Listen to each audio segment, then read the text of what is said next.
Welcome to the Next Pivot Point podcast. This season, I am focused on sharing stories and ideas from global experts on diversity and inclusion. My purpose is to share diverse stories so that you can learn from others' lived experiences and walk away with actionable strategies to lead even more inclusively. I share this information because inclusive leadership is a journey. It requires bravery and courage, and you do not have to do it alone. At Next Pivot Point, I believe we are stronger together as allies. Welcome to this week's episode of the Next Pivot Point podcast. I am delighted to bring another diversity global expert to the show this week. And I have with us Sorcha Mulligan, and she is an ex-corporate and Treasury London banker that is now in fintech and blockchain research. She's also a consultant and voice for SMEs since 2016, based in Ireland, and she does research and purpose and amplifies diversity globally. First-generation family business member, now in succession planning, rural community, social enterprise spinoff founder as well. Lifelong questioner of everything and challenger of systems and systems of systems, which means economic, political, monetary, and societal. She asks questions like, why do we do things in the way that we do them? What can we do better every day? And she likes to challenge the regression COVID is enabling against progress for gender equality and an equitable future for all. She is founder of SME Chain, Findexable ambassador for SDGs, Ecosystem co-founder, AREA2 SME and Women in Trade Tech Innovation Fellow, and also part of the Crypto Curry Club and Women in Blockchain. I'm so excited all these wonderful things you're doing and questions you're asking. Thanks for coming on, Sorcha. Julie, thanks so much for the invitation to join you today and to thinking back on where my career started in my teens and 20s when I was studying. I went into financial services naturally because it was the kind of career that parents were, in Ireland in particular, were pushing their children into, was to work for a multinational, to get a secure job and a pension, get a mortgage, settle down, and have the perfect life. I'm very lucky that I grew up in a household where I had a very strong female role model figure, and my dad is a champion of women. So I had this outlook and perspective on life that was, I can do anything, because I was told that I could do anything from when I was a small kid, along with my siblings. And I'm forever grateful for that, because it's completely shaped the person that I am, because I always had the confidence that I can do this. I can do what I want to do. In financial services, I guess I started out in HR initially, which was very much a female dominant office space. And then I wanted to be something different. I wanted to be in the public sphere. So I got into marketing and business development and sales, and moved overseas to the UK when I was in my very early 20s. And I was very much in a male orientated sphere from the very beginning. And this was a very white male orientated environment as well. And I think it started to make me look around and realize, is everybody thinking the same? Because I don't think this way. And maybe it's just that I don't fit in here. And if I don't fit in here, then where do I fit in? And this is the kind of questioning that I didn't realize I was asking myself in the beginning, Julie, but I was. And it pushed me to do different things and to go to put myself out of my comfort zone a lot, to study things that were way beyond my academic and intellect capability, in accounting and in corporate treasury. I was recognized early in my career and moved to London to work in a corporate treasury team. And it was around the time of the recession, where Irish banks, I don't know if your audience are familiar with this, but Irish banks were a safe haven for corporate funds due to the recession, because funds were guaranteed, and the Irish banks had a strong reputation. So it was a very strong starting point in my career. Again, lots of great connections and contacts. It got me headhunted into another bank in London, and I got to see different culture within the same industry for the first time. But I don't think that I expected the change that happened to me as well as I was growing, and some of the patterns that I'd seen from working in corporate treasury in the previous bank versus the one that I was in. And also the recession itself was taking a hard-hitting effect on banks, but there was still a lot of hiring going on, and I was hired into a third different financial services employer, Barclays International, and this was a completely different organization, completely different culture, and very much a focus on gender and diversity and equality, as well as progressing women, but still very male and very pale orientated. So I hear that a lot. It's like, yeah, we're really focused on diversity, but when you look at the top of the organization, like you said, pretty male, pretty pale, and I would add a little stale too. Oh yeah, and very much a macho ethos, and particularly because I was in business developments and very heavily targeted and competitive within the team. This created a really interesting, I say interesting, both positively and negatively, dynamic amongst us all, that we were all competing for each other, yet we were supposed to be a team as well. And that creates another dynamic, particularly amongst the women, where you think, are we allies because we're of the same gender? But actually, no, we're in fierce competition with each other because we're the minority on the team. Right. Well, it's this falsehood of the zero-sum game, right? Yeah. You and I know in our diversity work, it's not my pie slice versus your pie slice, or my job versus your job, or my promotion versus your promotion. The pie gets bigger together. We have more opportunities for promotions because we grow when we have diversity. But one really effective way to keep a white supremacist patriarchy systems in place is to turn us against each other and have kind of a divide and conquer strategy. So I unfortunately experienced that much the same in my corporate career. I was even coached by female leaders to say, hey, protect yourself when you're around this person, or be careful, you two might get in a fight. So it's perpetuated by leadership even. And unfortunately, still that queen bee syndrome, that tug of war bias, whatever you want to call it, a zero-sum game, that mentality is still very much alive and well in a lot of my corporate client settings as well. Definitely. And I think it really shapes you because it shocks you initially, because you're, as you say, Julie, you're being coached by women who you want to respect and you want to revere, because this is the person that you see that you want to be.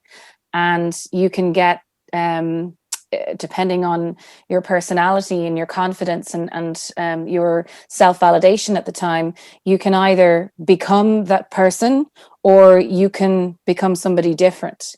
And if the person that your mentor, if she's saying the things that you said, that, oh, don't do this, or don't do that, or watch this person, watch your back, if there's a negative narrative being perpetuated, it can have some serious damage on the future you that you become. So luckily I was always able to call that out and go, yeah, I don't know, I'm thinking back to my roots and where I've come from, and is this who I want to be? And it made me realize that it's not just the environment and the culture that didn't fit me in the financial services world. It was also the ethics, the strict regulation. I'm quite a creative person. And I was always looking for something different. I'm always looking for something different because I am a growth person, with a mindset that I'm always challenging. Am I in fixed mindset? Am I in growth mindset? And what do I need to look out for today? And that brought me into fintech, financial technology in 2016. And in the fintech world, I was looking for the antithesis of financial services. So the strict, almost scripted day that you had, the systems that didn't work. So challenging those systems of systems that I mentioned in my bio, and having a look at what is the potential for change here, and that on a micro level and on a macro level. So always looking at me and how I can change myself and how I can benefit others in the environments around me and the markets that I want to serve, but also looking at the macro and the economy and the systems of the monetary system and the economic system and the political system, and learning as much as I can in order to influence change. Yeah, I think, Sorcha, you said so many golden nuggets there in what you said, but being a part of changing, right? And I think it's really hard when you're in the thick of it. And I think for a lot of our listeners that are in corporate settings that are very much like the ones you described, where you're the only, you don't feel a sense of belonging, perhaps you're struggling to fit in and morphing parts of yourself to do so. Having growth mindset, being like, I'm not going to do this. I'm going to be different and I'm going to push for change myself, I think is easy to say in concept, but in practicality, what would you offer to our listeners that are struggling with that fixed mindset of like, what, I'm just one person, what could I possibly do to drive change? Yeah, and that's the question I ask myself every day. And I started asking myself that in 2012. And over the years, it's a muscle that grows. You've got to start on day one and make a decision that you don't like what you see and you want to affect change. And how do you do that? You start learning. I started by learning financial technology, and financial technology brought me into blockchain technology. And for anybody out there who's in the blockchain and cryptocurrency world, there's a philosophy that challenges everything, and it's those systems of systems that don't work. And how can we build a different future? And how can we include more people? How can we bank more people? How can we be more inclusive, both gender and diversity, through the technology that we're building? But there's also an element of bias that we need to look out to, that's in data and technology. And I don't know if any of the listeners out there have watched Coded Bias recently. I just watched that. So good. Yeah. Wow. Yeah. And it's everywhere. It's everywhere. And to anybody who's thinking to themselves right now, I'm in a job that I don't like, or I'm in a situation that I don't like, the question has to start with you, with yourself, with me. What can I change? And where do I want to go, or where do I want to be? But once you start learning, researching, and taking the time and space to think, that all just unravels in front of you. The path just forges itself through educating and learning every day. And I'm not saying go and do a master's or a PhD, although those are great routes to take, but they're much more long term. The short term is reading and researching and talking, growing your network, getting to know other people. And that might seem like a huge, daunting task initially, but it's one conversation at a time. And Julie knows all about this.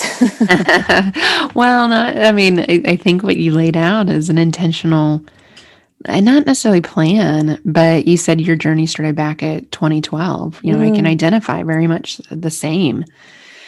I'd spent about a dozen years in corporate America, and I, like you, didn't see myself reflected in any organization I worked with, even the ones that were well-intentioned with diversity work back then.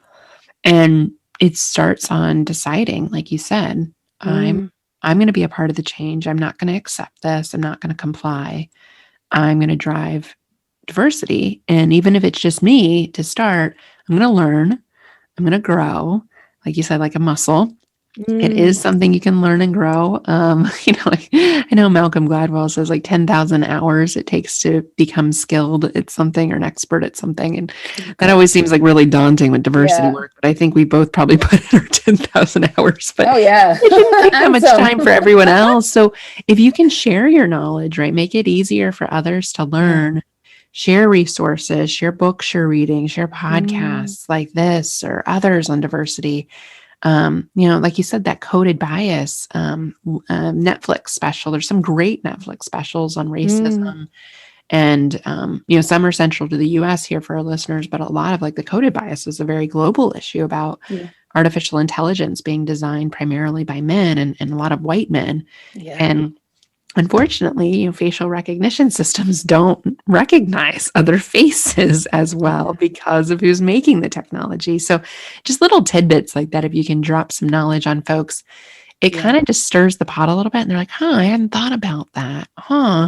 Maybe I'll get a little curious too. And so when you're a learner, you can spread that learning. And I don't think, for listeners, don't minimize the impact that you could have on somebody with one conversation. You could light a spark that could light 50,000 other sparks. And so that domino effect is very real in this work. Absolutely. And once you start to read, research, learn, talk about something that triggers passion, emotion, and intrigue, and that can be both positive or negative, something, this has to change. It can be a really strong feeling, like I felt about diversity and inclusion, and indeed sustainability and climate change, the United Nations Sustainable Development Goals and the Paris Agreement. We knew so much of the degradation to the environment that was happening back in the 90s with aerosol, GHG gases, etc., in the atmosphere, and yet in 2021, 5 years, 10 years after the Paris Agreement goals were set, we are still no closer to transitioning into a sustainable planet, let alone individual economies. Those are the things that trigger passion in people, that they want to participate, to learn, to change. And Seaspiracy and Cowspiracy are other documentaries on Netflix, and I'll share all of these in links in the bio afterwards. But one that I saw was actually a TED Talk, and I don't know if your listeners are also TED Talk listeners, Julie. But Dana Kantz presented a TED Talk in 2018, and it was about the gender bias in VC venture capital questioning for startup founders accessing funding. And it really makes you sit back and go, wow, this needs to change. And yet again, 3 years on, we haven't come across too much change. And the questioning could be applied to every aspect of life. This could be in your annual reviews, in your job, in your corporates, or if you're in an SME, a small medium business, or in a startup, or in the public sector, you could be asked 2 types of different questions on a daily basis that are hindering your progress within the organization. And they are preventative and promotional questions. And preventative questions are asked to women. So to show us how we are preventing any risk from happening. And promotion are more opportunistic questions about growth and opportunity and scalability. And they completely shape how we are perceived in our progress, both in our daily jobs, our annual reviews, and in other aspects of life as well, like in getting finance, for example, or getting into a university. I'll share those links again, but it just makes you sit back and think, that history of bias, how far does it go back? And it's not just our generation of our parents' bias, it's the generations before them and the generations before them. It's in science. The rules have been written by white men. And it's in religion, it's in politics, everywhere. It's in economics, it's in business, industry. And if you're in an organization, and if you're looking at your board of directors and your line management, and if you're only looking at one demographic, then I would sit down and I would look at all of the questions that I'm being answered and all of the tasks that I'm being asked to do. And does that reflect the person that I am and the person that I want to be and the contribution that I want to make in this job? Oh, those are some good thinking questions. Yeah, for listeners, Mm, take a pause, take a time out, ask yourself some of those self-reflection questions. Are you really in the place you want to be? And if not, it's never too late to change. I always never. say it's like never too late to get on the journey to being an ally to supporting this work. Mm, And like you said, learning is a huge part of it. So we'll be sure to link to all the resources that Sorcha is mentioning. We have a pretty lengthy resource list here at Next great. Pivot Point. So we'll add all of those and make sure that our listeners have that in the show notes.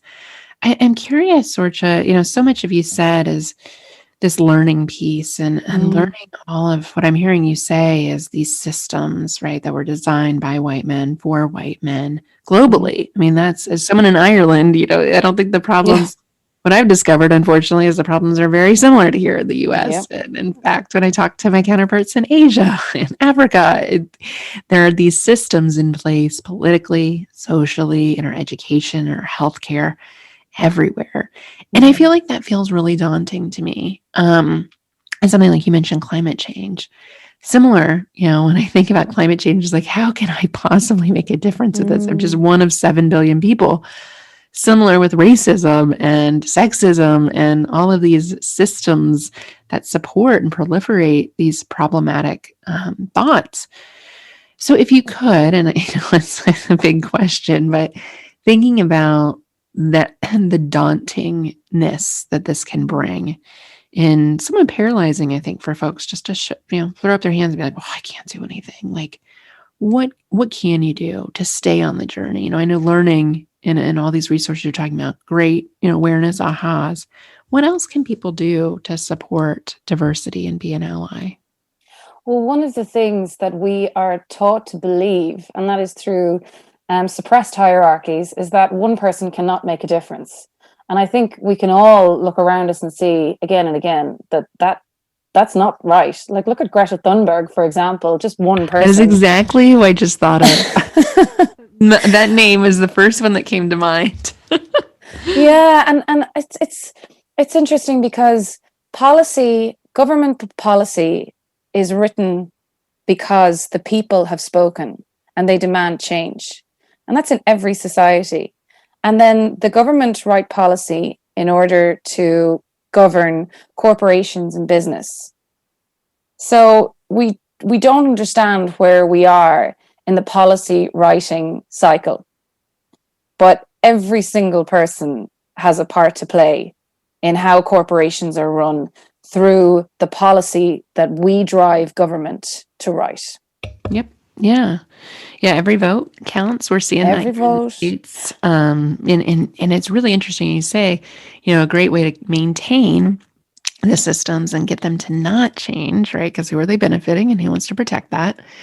Is to convince everybody that you really don't matter. Your vote doesn't matter. Your Mm, voice doesn't matter. I mean, it's just like the divide and conquer strategy. It can be yeah. very effective to dissuade people from revolution, from change. And Mm, I have to say, from the vantage point here in the States, following the election of last year and that rhetoric, being mm, readily thrown around and seeing, it really did matter in the outcome, regardless mm, of which side you were on. People, I think, really felt like they mattered and their vote counted. So it had me really excited for, maybe more people will stand up against things like Black Lives Matter and stand up with Black Lives Matter, of course, and other, systemic things that they might feel their voice doesn't matter. And so recognizing, I think, where your voice matters the most, where you have influence, who are you connected with that you get mm. influence, all of those vantage points, you might not readily think of that, but instead of thinking, oh, what could I possibly do? Instead, ask yourself like that growth mindset question. Well, what could I possibly do? Like really Yeah, ask yourself that exactly. question. Just change the tone. Yeah, it's the same question. It's just a Yeah, different way of looking at it. Like what is possible? What yeah, could I be doing more of? What could I be doing less of? And then one thing you said early on is like every day really reflecting on what's the next thing I can do? What's the yeah. next best thing? And that's what I've taken away from all the things that I want to see change much more quickly than what they're capable of changing. What's the next best thing I can do? What does that next best step look like? And maybe it's doing a webinar, maybe it's writing a book. Like I do things because I do this for a business that our listeners don't need to do, but maybe it's a social post or reaching out to a friend. I mean, these are things that matter over time, that cumulative effect. Well, social posts and social media posts are something that I have used as a vehicle since 2012 in order to draw in people who share a similar mindset, or indeed challenge my thinking every day. And if anyone would like to follow me on LinkedIn, it's Sorcha Mulligan at the SME Chain. I'm on Twitter. I've recently joined Clubhouse. I've succumbed to peer pressure. I wanted to resist for as long as I could, but I'm in now. And I found that LinkedIn was just the most powerful medium to change everything that I was doing. And really build this global network of powerhouses around me, and including all these incredible women's groups, like in London, the Bigger Pie group of women in blockchain who are actually based all over the world. We've loads of American ladies in there as well, and all across Asia and South and Central America, Europe. It's true. Africa, of course, truly global. There's Block W, Blockchain for Women in Ireland, who I'm on the steering committee of.